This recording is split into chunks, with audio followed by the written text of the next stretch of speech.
Topic है multiplication of a vector by scalar, यानी कि हम मल्टीप्लाई करना चाह रहे हैं एक वेक्टर को स्केलर क्वांटिटी के साथ। सबसे पहली बात है कि स्केलर क्वांटिटी का मतलब क्या होगा। मींस हम सिर्फ मैग्नीट्यूड की बात करेंगे। मैग्नीट्यूड मतलब कि इसकी क्वांटिटी कितनी है। जिस तरह के हमने एक ग्लास की एग्जांपल ली कि एक ग्लास पानी मींस एक जो है वो मैग्नीट्यूड है। अगर हमारे सामने 2 ग्लास रखे हो, 3 ग्लास रखे हो, तो ये 2, 3, 4, 5 ये सारी क्या है, मैग्नीट्यूड है। हम कहना क्या चाह रहे हैं कि एक वेक्टर है और वेक्टर को हमने इस तरह से एक एरो हेड से रिप्रेजेंट किया हुआ है जिसको ए से शो करे। हमने कहा कि हम इसको अगर एक स्केलर क्वांटिटी के साथ मल्टीप्लाई करते हैं, तो मल्टीप्लाई करने का मतलब है हमने इसके साथ उस चीज को मल्टीप्लाई कर दिया। अब ये n कोई भी नंबर हो सकता है, लाइक 15a। इस 15a से क्या होगा, पहले ही a खाली था। अब जैसे ही 15 आया मींस कि पहले एक ग्लास था, अब 15 हो चुके हैं, ज्यादा स्पेस घेरी, ज्यादा ग्लास हो चुके हैं। तो इसी तरह से हमारा वेक्टर भी फौरन से इंक्रीज कर जाएगा उतने टाइम जितने से आप मल्टीप्लाई कर रहे हो। तो अगर आप n टाइम से कोई भी नंबर हो सकते हैं 1, 2, 3 टू सो ऑन, तो जितने ज्यादा नंबर से आप बड़े नंबर से मल्टीप्लाई करेंगे आपके वेक्टर की लेंथ उतनी इंक्रीज कर जाएगी। और जब आप उसको रिप्रेजेंट करोगे तो आप अब a नहीं लिखोगे, आप उसके साथ वो वाला नंबर लिखोगे, साथ ही साथ उतना इंक्रीज भी दिखाओगे कि हमारा वेक्टर इतना इंक्रीज कर चुका है। जिस तरह ये a था, अगर हम कह देते हैं कि यहाँ पे 2a अब हम कर चुके हैं, इसका मतलब है 2 गुना हो चुका है। तो इसी के साथ साथ इतना और पोर्शन भी अगर आप लगाएंगे तब ये 2a वेक्टर को रिप्रेजेंट करेगा। तो आप मल्टीप्लिकेशन जब करते हो वेक्टर की स्केलर क्वांटिटी के साथ, तो अगर पॉजिटिव नंबर्स हैं डायरेक्शन रिमेन सेम, और उसके साथ साथ आपका जो मैग्नीट्यूड है वो उतने टाइम इंक्रीज करेगा। इंक्रीज करने का मतलब है कि आपके वेक्टर की जो लेंथ है वो भी इंक्रीज कर जाएगी। इसी के साथ साथ अगर आप नेगेटिव लेते तो क्या ये सेम रहती डायरेक्शन? नहीं, फिर आपकी डायरेक्शन रिवर्स हो जानी थी। सो हमारी डायरेक्शन सिर्फ पॉजिटिव के केस में सेम रहती है, नेगेटिव के केस में रिवर्स हो जाती है। उस केस में हमारी डायरेक्शन इस तरह से आ जानी थी जिसमें हेड की जगह टेल और टेल की जगह हेड हो जाना था। यूनिट का क्या मतलब होता है? 1। तो एक ऐसा वेक्टर जिसका मैग्नीट्यूड 1 हो उसको हम कहते हैं यूनिट वेक्टर। लेकिन इस्तेमाल क्यों होता है?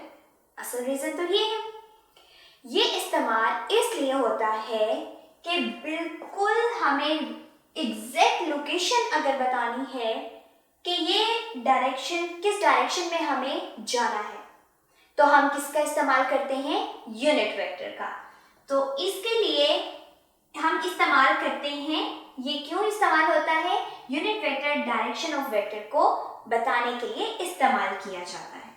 तो हमारा अगर किसी का भी ये मकसद हो, हम बताएं कि बादशाही मस्जिद इस सिमत में है या इस जगह वाक़या है या इस डायरेक्शन में हमें जाना है, तो वो तमाम डायरेक्शन जो हम अपने इस पॉइंट से खड़े हुए बताएंगे कि आपने इस रोड पे यहाँ पे जाना है, आपको दाएं मुड़ना है, बाएं मुड़ना है, वो सारी की सारी जो डायरेक्शन आप बता रहे होगे एक मेन पॉइंट तक पहुंचने के लिए, वो किस वेक्टर के थ्रू होगी? वो होगी यूनिट वेक्टर के जरिए। तो यूनिट वेक्टर क्या करता है? ये रिप्रेजेंट करता है हर वेक्टर की डायरेक्शन को। क्या बता तो रहे हो कि इस रास्ते पे मुझे इतने किलोमीटर सफर तय करना है, लेकिन उसकी डायरेक्शन क्या होगी ये यूनिट वेक्टर हमें आराम से बताएगा। अब हम इसको रिप्रेजेंट किस तरह से करते हैं? आम वेक्टर्स को रिप्रेजेंट करने का तरीका होता है कि हम उसको बोल्ड कर दें या उसके ऊपर एरो लगा दें। लेकिन चूंकि हम बात कर रहे हैं ये स्पेसिफाई कर रहा है डायरेक्शन को, इसलिए थोड़ा डिफरेंट होना चाहिए। तो डिफरेंट कैसे होगा कि अब इसको रिप्रेजेंट किया जाएगा ए हैट से।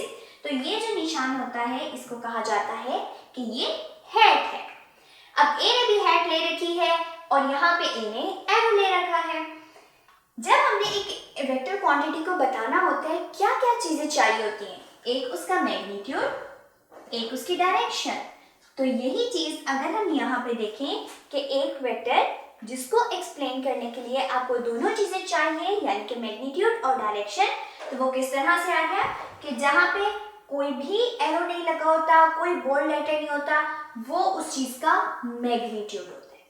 ओके, डायरेक्शन क्या होती है? अब चूंकि हमें डायरेक्शन के बारे में बताना है तो डायरेक्शन बताएगा कौन? Unit vector. और यूनिट वेक्टर को हम रिप्रेजेंट करते हैं ए हेड से। तो आपका अगर आपने वेक्टर को ओपन करके देखना है थ्रू इट्स डेफिनेशन, डेफिनेशन ये है मैग्नीट्यूड एंड डायरेक्शन, तो हमारे पास फॉर्मूला क्या होना चाहिए कि A vector equals to magnitude of A multiply with the direction या ए हेड। तो ये हमारा प्रॉपर डेफिनेशन के थ्रू वेक्टर का फॉर्मूला आ जाता है। अब बात आती है हमारे पास कि अगर हमने ये बताना है कि डायरेक्शन कौन सी है, हम 3 ही एक्सिस लेते हैं, कभी कभी 2 ले लेते हैं, लेकिन हम मोस्टली जो यूज करते हैं वो 3 एक्सिस हैं। कौन कौन से? X axis, Y axis and Z axis. अब अगर आपका वेक्टर एक्स एक्सिस के अलोंग है यानी कि इस तरह से है, तो इसको बताने के लिए इसका यूनिट वेक्टर हमें ऑलरेडी बता दिया गया है और वो क्या है? आई कैप। तो जितने भी वेक्टर एक्स एक्सिस पे लाई कर रहे होंगे या उस डायरेक्शन में होंगे उनके लिए इस्तेमाल किया जाने वाला यूनिट वेक्टर होगा आई कैप। तो हमने अब एक्स कैप नहीं लिखना, बल्कि एक्स डायरेक्शन में जो यूनिट वेक्टर आ रहा होगा वो होगा आई कैप। अगर हम y डायरेक्शन में जा रहे हैं तो y डायरेक्शन को एक्सप्लेन किया जाता है एक यूनिट वेक्टर से, और यूनिट वेक्टर कौन सा यूज होता है?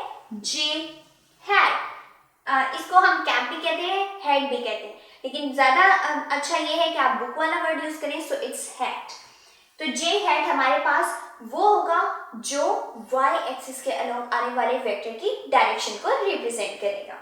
इसी तरह से अगर हम z एक्सिस पे चले जाएं तो उसको एक्सप्लेन किया जाता है या उसके अंदर आने वाले, उसकी तरफ आने वाले तमाम यूनिट वेक्टर की डायरेक्शन को बताया जाता है के हेड यूनिट वेक्टर से। तो हमारा यूनिट वेक्टर हर एक वेक्टर की डायरेक्शन को रिप्रेजेंट करेगा, लेकिन चूंकि हमारे पास अब 3 एक्सिस ऑलरेडी मौजूद हैं तो उनके हमारे पास जो यूनिट वेक्टर हैं वो आई हेड, जे हेड और के हेड हैं। अब हमारे पास आ जाता है कि नल वेक्टर क्या है। जिस तरह भी हमने यूनिट वेक्टर को डिस्कस किया कि उसका मैग्नीट्यूड 1 होता है और वो एक डायरेक्शन को बताने के लिए इस्तेमाल किया जाता है। नल वेक्टर क्या है, क्यों इस्तेमाल किया जाता है और क्या ये कुछ बताता भी है या नहीं बताता? तो हमारे पास कुछ केसेस ऐसे भी आ जाते हैं जहां पे अगर हम वेक्टर का सम लें यानी कि उनको ऐड करें तो हमें कुछ भी नहीं मिलता, यानी 0 मिलता है। जब भी 0 मिलेगा इट मीन्स कुछ है ही नहीं, सब चीजें खाली हैं, 0 है, एम्प्टी है। तो इस केस में हमारे वेक्टर्स का जो सम लिया जाता है उसको हम कहते हैं कि नल वेक्टर है, और नल वेक्टर की कोई डायरेक्शन नहीं होती। तो हम चलते हैं अपनी डेफिनेशंस की तरफ कि नल वेक्टर क्या है। ये एक ऐसा वेक्टर है जिसका मैग्नीट्यूड 0 है। तो हमें अब मजीद कुछ कहने की जरूरत ही नहीं पड़ती कि हमें बताना पड़ेगा किस तरह से हुआ, कैसे हुआ, बल्कि जब मैग्नीट्यूड ही उसका 0 है इट मीन्स कि वो नल है। अब इसकी कोई भी आर्बिट्रेरी डायरेक्शन हो सकती है, कोई भी रैंडम सी, बेकायदा सी, और अगर हम उनका सम ले रहे हैं और वो 0 हो रहा है इट मीन्स कि बिल्कुल वो एक रैंडम चीज दे रहा है। ये नहीं कि हमें पता चल रहा है नॉर्थ में जा रहा है, साउथ में है, ईस्ट में डायरेक्शन है या वेस्ट में, कोई हम डायरेक्शन भी स्पेसिफाई नहीं कर सकते। तो नल वेक्टर को जब आपने एक्सप्लेन करना है 2 चीजें मस्ट हैं, एक ये कि बताना है इसका मैग्नीट्यूड कितना होता है यानी 0, और इसकी एक आर्बिट्रेरी डायरेक्शन होती है। अब हमने एक एग्जाम्पल को कंसीडर किया, एग्जाम्पल में एक ही वेक्टर लिया यानी कि ए। कहा गया कि इस ए वेक्टर का रिवर्स ले लो, या इसको हम लोग ये कह सकते हैं कि सब्ट्रैक्ट कर दो, ठीक है। जब भी हम सब्ट्रैक्शन की बात करते हैं उसी वाले वेक्टर की डायरेक्शन रिवर्स हो जाती है। जब रिवर्स होती है इट मींस नेगेटिव साइन आ जाता है। अब जब आप इनको ऐड करोगे तो ऐड करने पे हमारे पास क्या हो गया कि ये तो बेशक हम इनकी एडिशन कर रहे थे लेकिन इस नेगेटिव साइन की वजह से ये दोनों आपस में हमें क्या आंसर दे रहे हैं, 0। तो इससे क्या पता चला कि 0 magnitude it means it's a null vector.